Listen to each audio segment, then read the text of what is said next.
Hello. Welcome to this virtual service of the Unitarian Universalist Fellowship of Waynesboro. We are an LGBTQ welcoming congregation, committed to the full inclusion and full participation of people wherever they are on the spectrum of sexual orientation and gender identity. We welcome people who in the past have not been included and who are still excluded from some sectors of American religious life. Our aim, through our words and our actions, is to draw the circle of love and full inclusion larger today than it was yesterday, and larger tomorrow than it is today. In the words of one of our hymns, "Wake now, my conscience, with justice thy guide. Join with all people whose rights are denied. Take not for granted a privileged place. God's love embraces the whole human race." Welcome to this time of worship. I'm Sharon Van Name, and I have found in this congregation a place of inclusion and acceptance for myself, but also a challenge to seek justice and inclusion for all. Let us light the chalice of our hearts with these words written by Florence Emmons, who was baptized a Universalist at St. Paul's Universalist Church in Meriden, Connecticut in 1912. She wrote this affirmation for an adult education class at the church in the 1970s.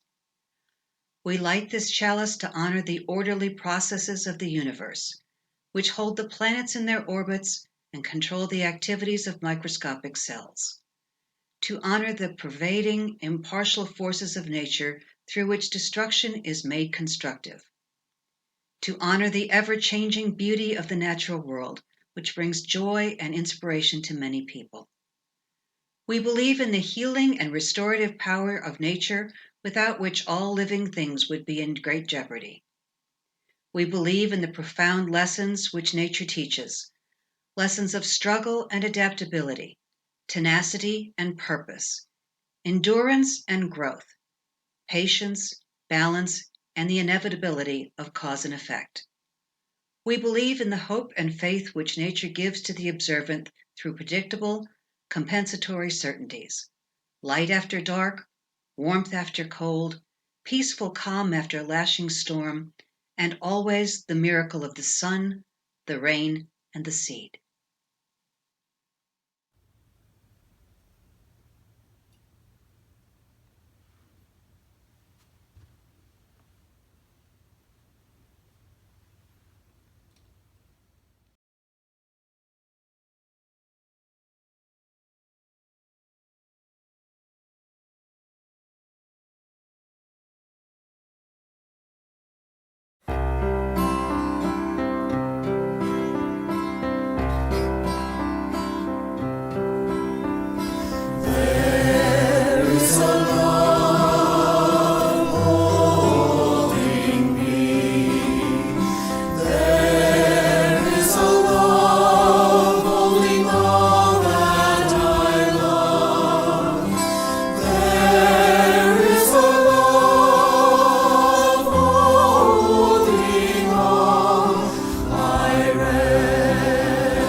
Our words of prayer are by Stephen Schick.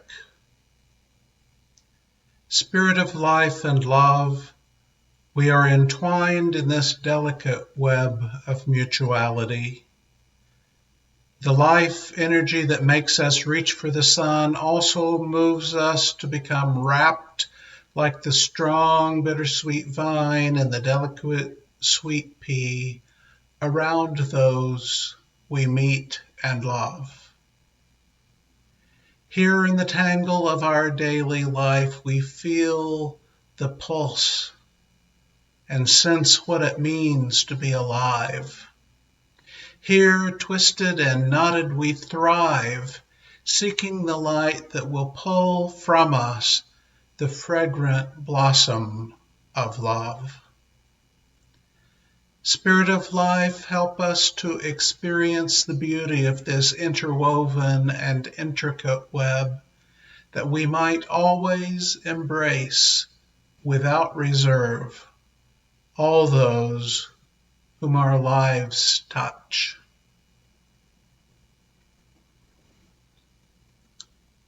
It is part of our custom to share our personal joys and sorrows with each other as we come together. This week I have not received any specific ones, but we know that always, in every day, every situation, there are joys and sorrows in the lives of this congregation, and so we hold these together quietly.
in the light of love.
Becoming a Friend of Creation, Quaker Queries for Meditation. The Quakers have a tradition of putting queries to those gathered at their meetings. A query does not require an answer, but it does inspire one to meditate on a topic and perhaps to follow up with action. The following queries are adapted from Becoming a Friend of Creation by Lisa Gould. Am I walking gently on the earth?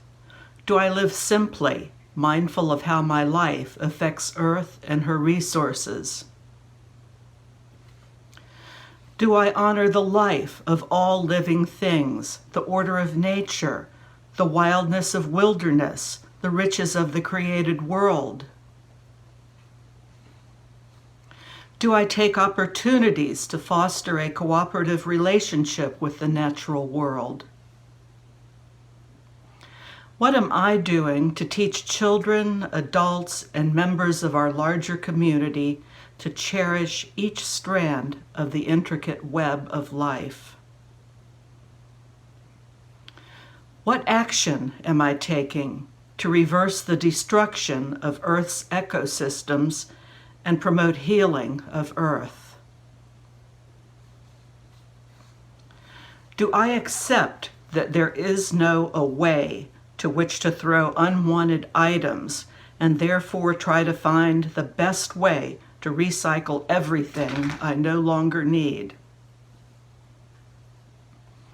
Do I choose recreations that strengthen my physical, mental, and spiritual life and avoid those which may harm others or me? Do I support national and international organizations that work to protect the environment, prevent overpopulation, and address political and economic problems that force the poor of the world to destroy the environment in order to survive? Do I recognize and affirm the wisdom of indigenous cultures? Am I teaching children to walk gently on earth? Do I consider the right of all species to survive and the need to maintain genetic diversity?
Can you believe that it is just 13 months ago that Greta Thunberg, the 16-year-old Swedish environmental activist, spoke to the United States House of Representatives Select Committee on the Climate Crisis and said these words: "My name is Greta Thunberg. I have not come to offer prepared remarks at this hearing. I am instead attaching my testimony. It is the IPCC Special Report on Global Warming of 1.5 degrees Celsius, which was released on October 8, 2018. I am submitting this report as my testimony because I don't want you to listen to me. I want you to listen to the scientists, and I want you to unite behind the science, and then I want you to take action." Then, 2 days later, she addressed the assembled world leaders at the 2019 UN Climate Action Summit in New York City. She ended her remarks there by saying, "You are failing us. But the young people are starting to understand your betrayal. The eyes of all future generations are upon you. And if you choose to fail us, I say, we will never forgive you. We will not let you get away with this. Right here, right now is where we draw the line. The world is waking up, and change is coming, whether you like it or not." It's not so rare for a teenager to say angry words, unforgiving words to the adults in their lives. It is part of growing up, and youth has the capacity to clearly see moral conditions that are dulled by the cares of life as one tries to make a living and raise a family and keep a job and everything that adult life entails. But young people are a necessary goad to the consciences of adults.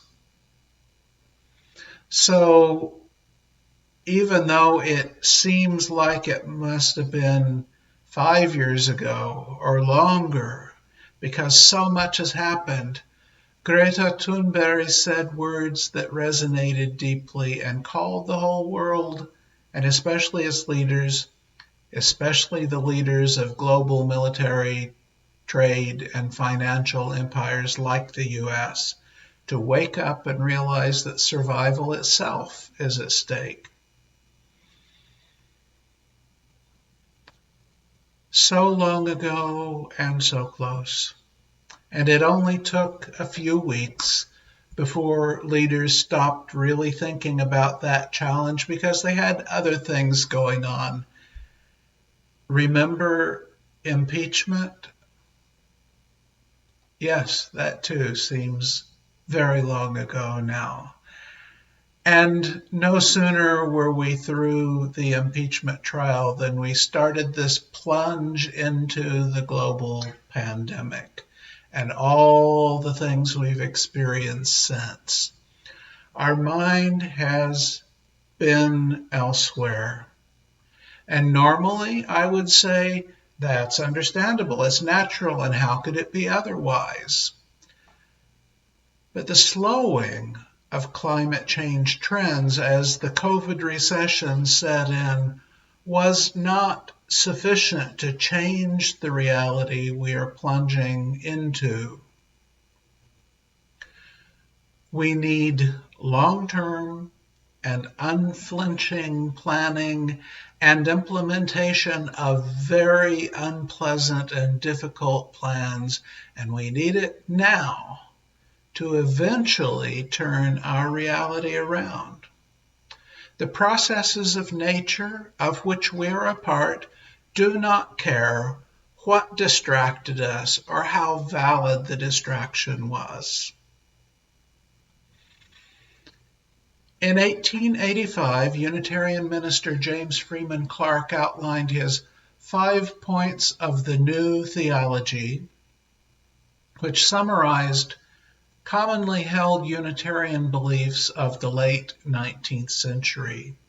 These are the words of that summary, retaining the unnecessarily gendered language with which Freeman said it. He summarized the new theology as the fatherhood of God, the brotherhood of man, the leadership of Jesus, salvation by character, and the continuity of human development in all worlds, or the progress of mankind onward and upward forever. His words are on the front wall of the sanctuary of our downtown church in Baltimore. Words of hubris infuse our movement. The movement that led to the merger of Unitarian and Universalist denominations into Unitarian Universalism contained this pride, this human pride in science and reason and the ability to do absolutely anything because we are the pinnacle of creation. The kind of consumption of resources we once depended on to move forward and be rapidly transformed on our path to a world future generations can still live in is a kind of consumption very different from what we've had in the past. We have to change our expectations, change our use of resources, and change the science by which we get from today to tomorrow. We have known that we were doing what we were doing to the planet's ability to remain a friendly home to humanity at least since the 1960s, and the science of it has been clearer and clearer with each successive decade. But society has been consumed with denial and deflection. Society in the United States has been worried that we won't have the economy we've had in the past if we do what we have to do. And so there's been refusal to recognize the truth. If we do not convince all the politicians of the world, and I mean literally all of them, that this is truly a crisis, the death and destruction that we face is beyond our current imagination. So don't be distracted by political posturing and maneuvering and power grabbing. This month, religious congregations of widely divergent beliefs and styles across the Commonwealth of Virginia are using their pulpits to share the fierce urgency of the ecological now and urge their people to take this seriously as part of our shared duty from a variety of religious standpoints to care for the earth and to preserve its ability to sustain life and culture of every sort. It is truly special when people use their religious leadership to work for common survival and well-being.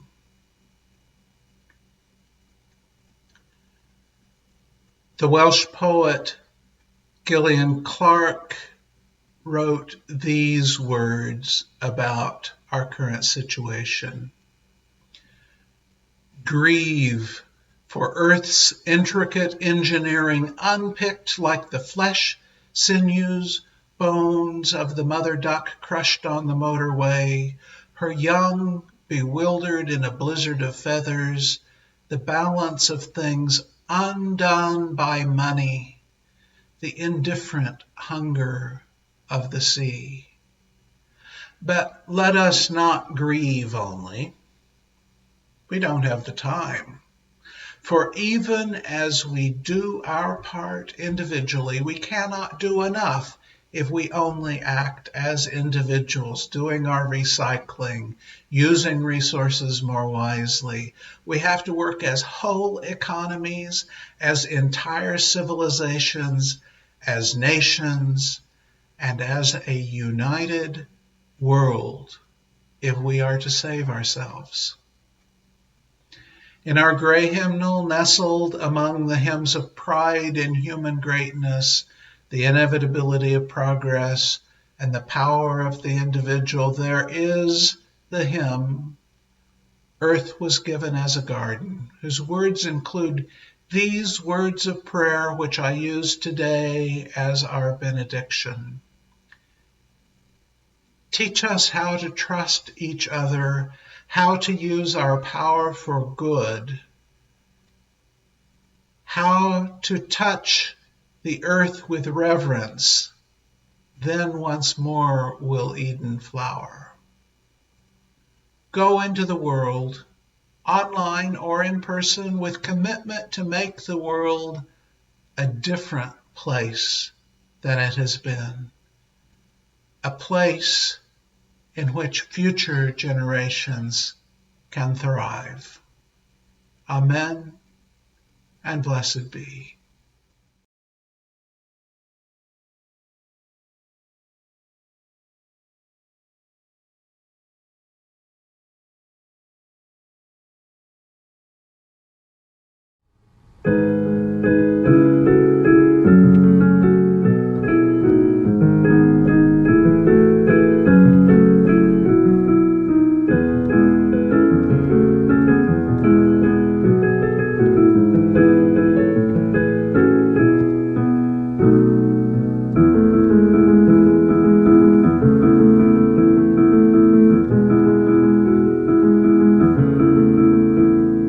Though below me I feel no motion, standing on these mountains and plains, far away from the rolling ocean, still my dry land heart can say, I've been sailing all my life now, never harbor or port have I known. The wide universe is the ocean I travel, and the earth is my blue boat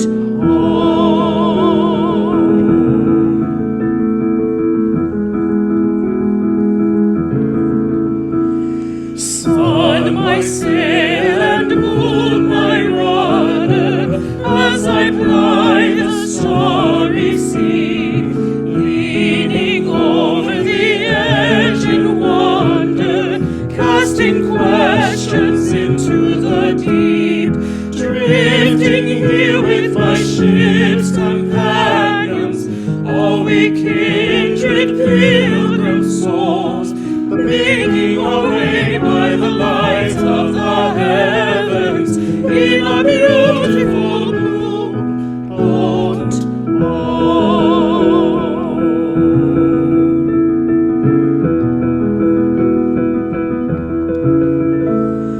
I give thanks to the waves upholding me, hail the great winds urging me